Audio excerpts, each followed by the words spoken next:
তন্ন করে খাও পাড়ার লোকে বেঁচে থাকতে এক মুঠো ভালো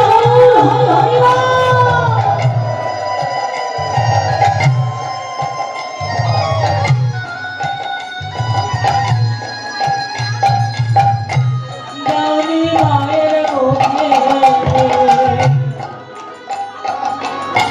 মনের নিমন্ত্রণ করে খাও পাড়ার লোকে মনের নিমন্ত্রণ করে খাও পাড়ার লোকে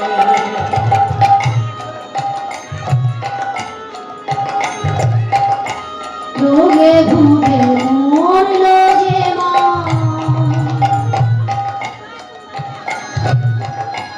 বিনা চিকিৎসা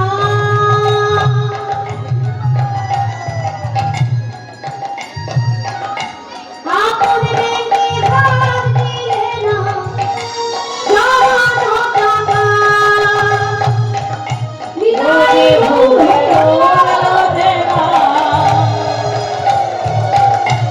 বিনা চিকিৎসা আপন পেটে হাত দিলে না জমানো টাকা রোগে ভুগে মরল যে মা বিনা চিকিৎসা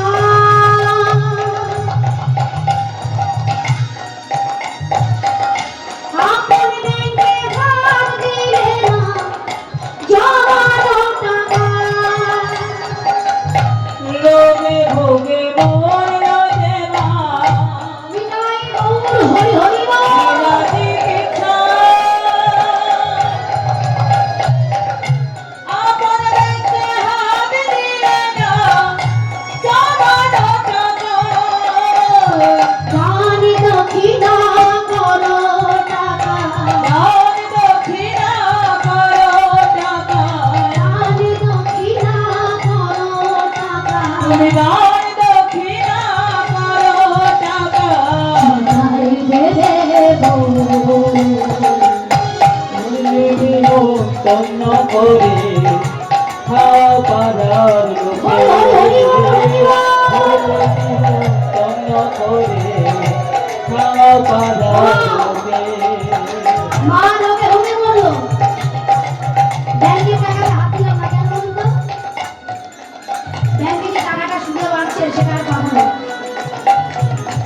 তুমি বললো এই দেখো তোমার বাবার তো বয়স হয়ে গেছে বা মায়ের তো বয়স হয়ে গেছে মারা যায় যাও মারা যায় দিতে দাও ব্যাংকে হাত দিও না ব্যাংকের টাকা ব্যাংকে দাও কিন্তু মায়ের কিন্তু ইচ্ছা ছিল যে আমি আরো বয়স কি সুন্দর পৃথিবী ছেড়ে কেউ যেতে চায় না আমরা এই পৃথিবীতে আসি অনেক অসাধ্যকারী পৃথিবীতে আসি কিন্তু যদি আমাদের মন চায় না মন চায় কিন্তু আজকে দেখুন টাকার অভাবে কত মাথা পিতাকে চলে যেতে হয় জানেন কিন্তু তাকে ভালো মতো চিকিৎসা করালে সে আরো কিছুদিন বাঁচত কিন্তু আমরা দিই না আমাদের গর্বের সম্মুখীন এখন এমন হয়ে গেছে আপনি যখন করতে পেরেছিলেন তখন আপনার সংসারে কদর ছিল কিন্তু যেদিন আপনি কিছু করতে পারছেন না সেদিন আপনার কোনো কদর নেই বাবা তাই তাই তো বললেন বাবা পুজোর সময় দেখুন সবার জন্য সবকিছু আসে কিন্তু বাড়ির বৃদ্ধ মাতা পিতার জন্য আসে ছেলে মেয়ে স্ত্রীর জন্য আসে তাই তো পদকর্তা বললেন কি বললেন পুজোর সময় সকালে জুতো বইয়ের স্বর্ণ কাতা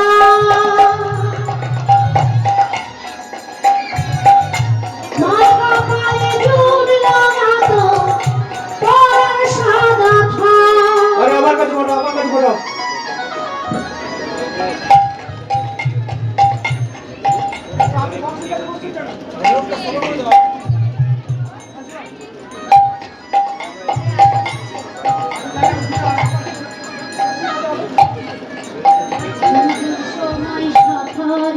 দেখো বইয়ের সরলতা মার কপালে জুটল না তো পরার সাদা থান পুজো তোমার সাফারি জুতো বইয়ের সারা কথা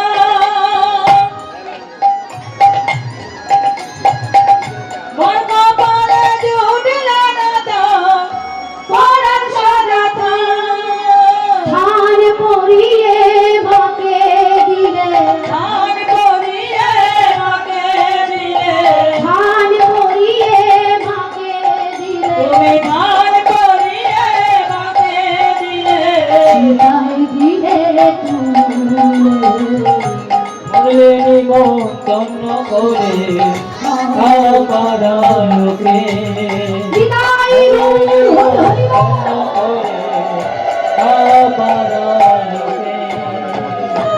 দেখুন সময় থাকতে ভজন করতে হবে সময় ছাড়া কিছু নেই যখনই বলেছি যে মরলে নিমন্ত্রণ না করে যদি মাতা পিতাকে সেবা করা হয় মরলে নিমন্ত্রণ না করে পাড়ার লোককে সেবা করাচ্ছ কিন্তু মাতা পিতা বেঁচে থাকতে আমরা সেবা করলাম না। তাহলে বলুন ফলাফল পাওয়া যাবে তাহলে সন্তান যাতে আমাদের ভালো করে তাই কি করছি আমাদের গর্বটাকে আগে ভালো করতে হবে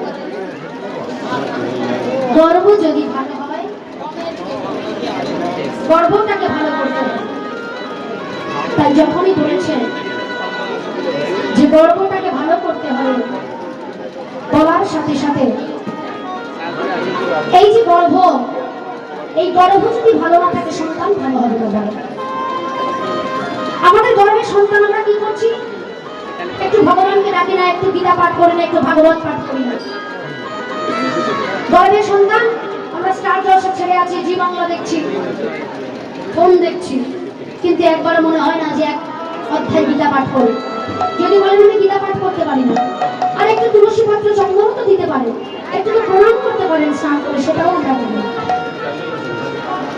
তাহলে কৃষ্ণ ভক্ত সন্তান আসবে যখন গর্ভে সন্তান আসবে তখন বলতে হবে প্রভু যে সন্তান আসছে সন্তান আমার জন্য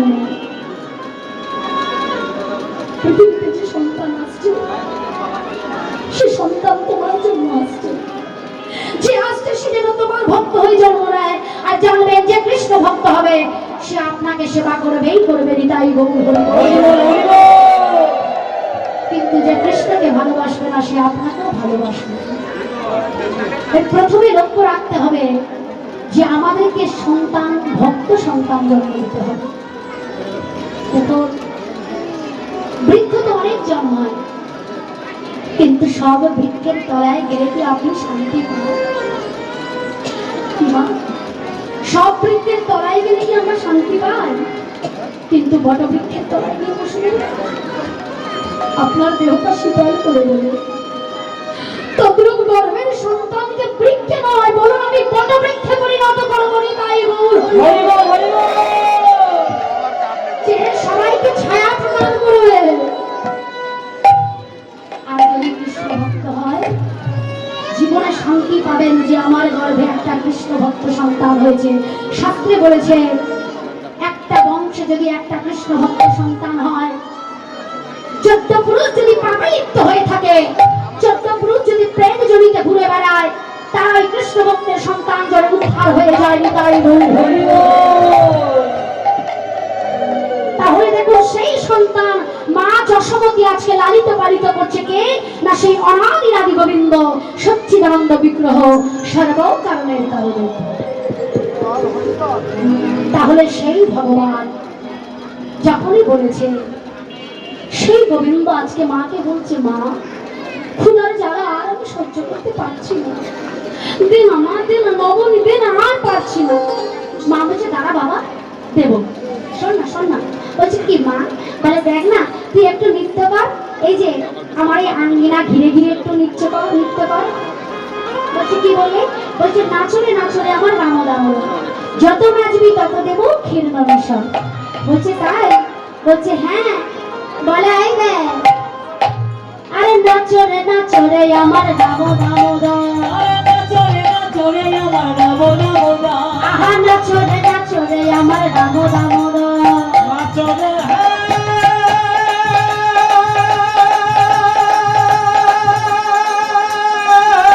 হরে হরে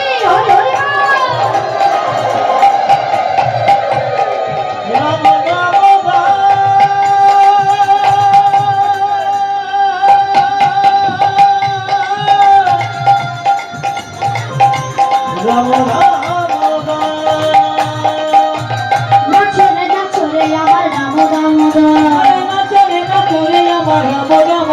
আহা যত নাচো তত দিব ক্ষীরনালিশ, আহা যত নাচো তত দিব ক্ষীরনালিশ, ভালো করে একবার নাচো তো দেখি, ভালো করে একবার নাচো তো দেখি, ভালো করে একবার নাচো তো দেখি, ভালো করে একবার নাচো তো দেখি, তুই বল তুরে দেবননি, ভালো করে একবার নাচো তো দেখি, তুই কার তুলে দেবনি, ভালো করে একবার নাচো তো দেখি। এই, যদি ভালো করে নৃত্য করতে পারিস তো তুই কর পুরে নবনী দেবো, চিন্তা করিস না বাবা। আর আমার ঘরে কি অভাব আছে? যার ঘরে নবলক্ষ ধেনু আছে তার ঘরে কি ক্ষীরসর নবনীর অভাব হতে পারে? বাবা নবলক্ষ ধেনু বলতে কি বলেছে? 1000, 2000, মানে 1 লক্ষ, 2 লক্ষ, 3 লক্ষ, 4 লক্ষ, 5 লক্ষ, 6 লক্ষ, 7 লক্ষ, 8 লক্ষ, 9 লক্ষ বলে, তাই না? এখানে কিন্তু নবলক্ষ বলেনি, বলছে নবলক্ষ। কি বলছে? সংখ্যা নবলক্ষ নয়। অর্থাৎ আমার নন্দরাজার যে গাভীগুলো ছিল বলছে নবলক্ষের গাভী ছিল, তারা নবভাবের গাভী ছিল। বলছে তাই বলছে, হ্যাঁ কি বাবা তাই না? নবলক্ষের গাভী, নবভাবের গাভী। বলছে ওরে তুই চিন্তা করিস না, আমি তোর 2 কর করে নবনী দেব যদি তুই সুন্দর করে নাচতে পারিস। সে কি রে? বলছে হ্যাঁ, তবে ভালো করে নৃত্য করতে হবে। এইবার কি করেছে মা? এইবার যখনই বলেছে, এইবার গোপাল কি করেছে মা? বলছে দেখ গোপাল, আজকে সুন্দর করে আমার আঙ্গিনা ঘিরে ঘিরে নৃত্য কর, তাহলে আমি তোর নবনী দেবো, নইলে দেবো না। তাই গোপাল আজকে তাথইসারে মায়ের কথা মতো আঙ্গিনা ঘিরে ঘিরে নৃত্য করছে, জানে মা নবনী দেবে। বাবা তাই কি করবে? নাচে তাথই নাচে নন্দদুলাল, রাঙা চরণে বাজে মন চিরকাল।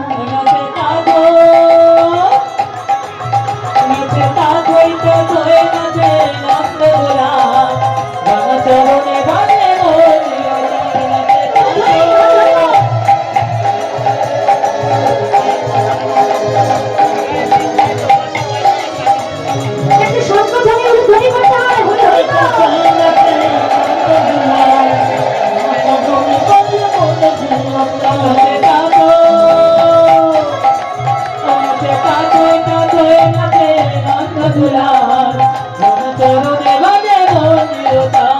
চরণে নপুর বাজে ললাটে তিলক, চরণে নপুর বাজে ললাটে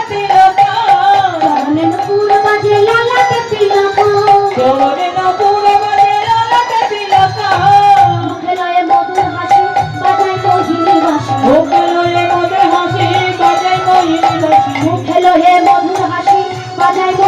বাঁশি, মুখে লয়ে মধুর হাসি বাজায় মোহিনী বাঁশি।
করে তোকে নবনী দেবে। গোপাল মনে মনে ভাবছে, মা যদি আমি মনে করি তাহলে জীবনেও তুমি আমার কর পূর্ণ করতে পারবে। কি মা পারবে? ভগবান যদি মনে করে যে আমি আমার হাতে কর পূর্ণ করতে দেবো না, তাহলে কারোর সাধ্যে কর পূর্ণ করবো। তাই আজকে কি করেছে, যখন মায়ের বচনে আমার হরিণ আসছে, অর্থাৎ আমার প্রাণ গোবিন্দ সে আঙ্গিনা ঘিরে ঘিরে নৃত্য করেছে, মা এবার বলছে আয় তোকে নবনী দেবো, আয় বাবা তুই দুটো হাত পা দেখে আমি তোকে নবনী দিই যত্ন করি। মা এবারে নবনী ঢালছে।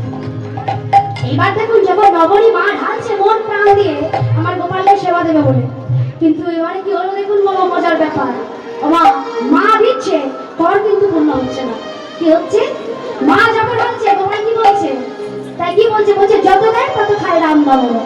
এ কি হলো রে, বলো ওই দেখ দেখ কি হলো, আরে যত দেয় তত খায় রাম দামোদর, যত দেয় তত খায় রাম দামোদর, আহা যত দেয় তত খায় রাম দামোদর, যত দেয় তত খায় রাম দামোদর, আহা খাইতে খাইতে ভালো করি নয় উদার, খাইতে খাইতে ভালো করে আহা খাইতে খাইতে ভালো করি নয় উদার, খাইতে খাইতে ভালো করে আরো দাও আরো দাও আরে দাও আরে দাও আরো দাও আরে দাও আরে দাও আরো দাও আরে দাও আরে দাও খুদার জ্বালা বড় জ্বালা, আরো দাও আরো দাও খুদে জ্বালা বড় জ্বালা আরে দাও আরে দাও খুদার জ্বালা বড় জ্বালা, আরো দাও আরো দাও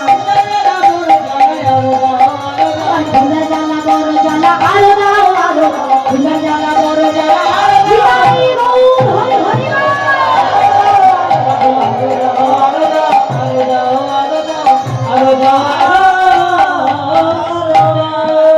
ওমা আরো দাও, আমার পেট ভরেনি, আরো দাও দেখি। মা মা দেখছে সেই যে বাবা নগরীর ভান্ডারে যা ভাণ্ড ছিল সব গোপালের হাতে ঢেলে দিয়েছে, কিন্তু গোপাল বলছে আরো করার ভর্তি হচ্ছে না। যখন দেখছে মা দেখছে যে যত দিচ্ছে তত খেয়ে নিচ্ছে, মা ভাবলেন আমার গোপালকে কোনো অপদেবতা বৃষ্টি করেনি তো, আচ্ছা আমার গোপালের তাহলে এমন হলো কেন, কি হয়েছে আমার গোপালে। মা মা এবার কি করেছে, চিৎকার করে উঠলেন, কার কাছে গেলেন ছুটতে ছুটতে, রোহিণী দিদি, দিদি ও দিদি শোনো না, আরে কি হয়েছে দেখো না দিদি, ছুটে এসো, আমার গোপালের কি হয়েছে দেখো, কি হয়েছে রে, এত সকালে তো গোপালের আবার কি হলো, বলে দেখো না নবনী সব শেষ করে দিয়েছি ভাণ্ড, যত দিচ্ছি গোপাল বলছে আরো দাও আরো দাও, বলছে দেখ ওর কোনো অবদেবতা বৃষ্টি পেয়েছে, তুই এক কাজ কর পুজো দিয়া, তাহলে কোথায় দেবো না সেই গিরি গোবর্ধন পর্বতে ওই গিরিধারীকে পূজা দিয়া। আমার এইবার গিরিধারীকে পূজা দিতে গেছে, গোপাল এবার কি করছে, গিয়ে পূজার সামগ্রী সব ফেলে দিচ্ছে। মা বলছে ওরে দুষ্টু ছেলে অমন করতে নেই, কেন অমন করছিস, পূজার সামগ্রী অমন করে ফেলিস না বাবা, ঠাকুর পাপ দেবে বলে গোপালকে সরিয়ে দিয়ে আবার মা পূজা দিচ্ছে। এইবার গোপাল কি করেছে, গিরিধারীর মাথার কাছে পা দিয়ে দিয়েছে। মা দেখে বলছে এই রে ও ছেলে ছুটে আয় বাবা, ওরকম করিস না বাবা, এক্ষুনি ধরা পড়বে পাপ দেবে। ঠাকুরের গায়ে পা দিতে হচ্ছে, আমার ছোট্ট বালক বলে উঠলেন কেন মা, তুই তো বলিস আমি নাকি তোর ঠাকুরের ঠাকুর, আমি নাকি তোর ঠাকুর, তাহলে আমি নাকি তোর ঠাকুর, তা ঠাকুরের গায়ে পা দিয়েছি তোমার কি হয়েছে। সত্যিই তো গিরিধারী তো অন্য কেউ নয়, আমার গোবিন্দ। মা বলছে বাবা অমন করিস না, তুই অমন করিস না। এইবারে ওই পুজোর ফুল মা মাথায় রেখেছিল, সেই ফুলটা গোপালের চরণে পড়ে গেছে। যখন পড়ে গেছে মাকে বলছে ও মা এইবারে নবনী রে আমার কর পূর্ণ হলেও হতে পারে। এইবার মা যখন নবনী দিয়েছে আমার গোপালের কর পরেই পূর্ণ হয়ে গেছে। এইবার মা যখন গোপালকে কোলে বসিয়ে নবনী খাওয়াচ্ছে, এদিকে সমস্ত সকালে চিন্তা করছে কি রে এত বেলা হয়ে গেল এখনো পর্যন্ত কানাইয়ের কোনো সাড়া নেই, কি ব্যাপার রে, গাড়িগুলো থেকে পটপাড়ে চাইছে আর ফিরে ফিরে আসছে। দাদা বলাই ভাবছে কি রে বাবা এখনো কেন এলো না রে বাবা, এ কি হলো কেন এলো না। মা দাদা বলাই এসে বলছে কি রে তুই এখনো তৈরি হসনি,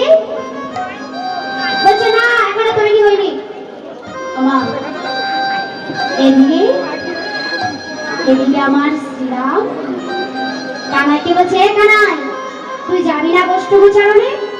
"না রে, আমি যাব না, আজকে আমি যাব না।" "কেন যাবি না বল?" "না, আমি যাব না আজকে।" এবার শ্রীরাম বলছে, "তুই যাবি না তো? তাহলে শোন, যদি না যাবি একটা কাজ কর।" "কি কাজ?" বলে, "পারবো না আমরা তোর গাভীগুলোকে নিয়ে যেতে।" ওই দুষ্টু গাভী এইবারে শ্রীরাম গোপালকে বলছে, "দেখ কানাই, তুই যদি না যাস এক কাজ কর।" বলছে, "কি করবো?" বলে, "ওই দেখ, দেখবি তো, না যাবি রে নন্দলাল, ভিন্ন করিতে গোপাল।" না যাবি রে নন্দলাল, ভিন্ন করে